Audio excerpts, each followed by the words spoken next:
However, during the third lesson, he had finally had enough. Annie Frank, as punishment for talking in class, write an essay entitled "Quack, Quack, Quack," said Mistress Chatterbox.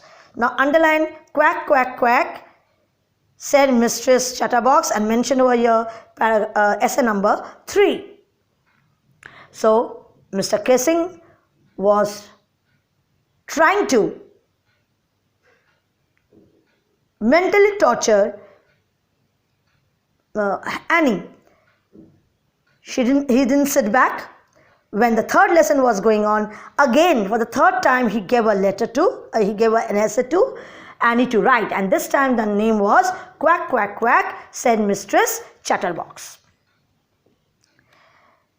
Now Annie in the beginning thought that she could have filled up her pages by writing anything and by giving spaces, but the purpose was to make a matter convincing, which she was successful in doing it. She wanted to make her habit her logical. She wanted to prove to Mr. Kissing that she was logical in talking and about the importance of talking too. Next paragraph. The class roared. I had to laugh too, though I would nearly exhausted my ingenuity on the topic of chatterboxes. It was time to come up with something else, something original. Okay, now when Mr. Kissing read out the essay to the class, the entire class roared. Roared means laughed.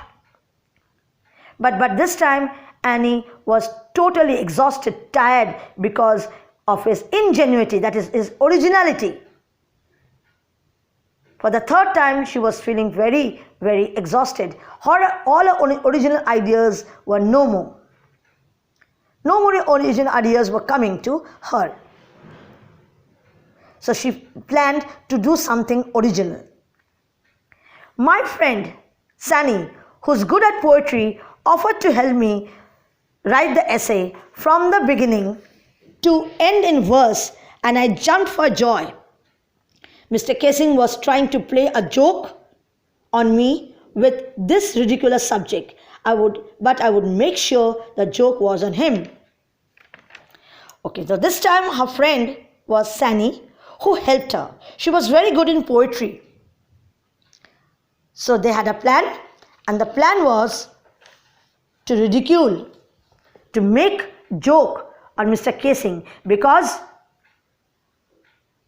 Annie understood that Mr. Kissing's purpose was only to play a joke on Annie, on this ridiculous subject, on this horrible subject. So this time she planned, along with her friend Sani, to write an essay in a poetic form.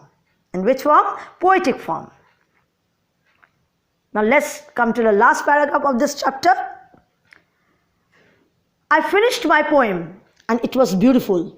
It was about a mother duck and a father swan with 3 baby ducklings who were bitten to death by the father because they quacked too much. Luckily, Mr. Kissing took the joke the right way. He read the poem to the class, adding his own comments, and to several other classes as well. Since then, I have been allowed to talk and haven't even assigned any other extra homework. On the contrary, Mr. Kissing's always making jokes these days. Okay, so Annie finished her poem, or rather finished her essay in the poetic form. It turned out to be very nice, very beautiful, very productive. It was about a mother duck and a father swan and their 3 baby ducklings who were beaten, who were literally thrashed up to death by the father. The father did it because they quacked too much. Mr. Kissing understood that this was meant for him, but he took the joke in the right way, in the positive way. He read the poem to the entire class, and the whole class enjoyed it. From that day onwards, Annie was allowed to talk, and no extra homework was given to her. On the other hand, there was a change in Mr. Kissing too. Mr. Kissing himself started making jokes in the class. He took things in a positive way. He became very lively, funny, and hilarious. At the last, he changed due to her poem. She changed into a good person due to her poem. In the next video, I am going to give you the summary of this chapter, and of course, I will be telling you, or I will be sending you the exercises along with the word meanings in the group. So go through it. Later on, I will give you the class test. Thank you.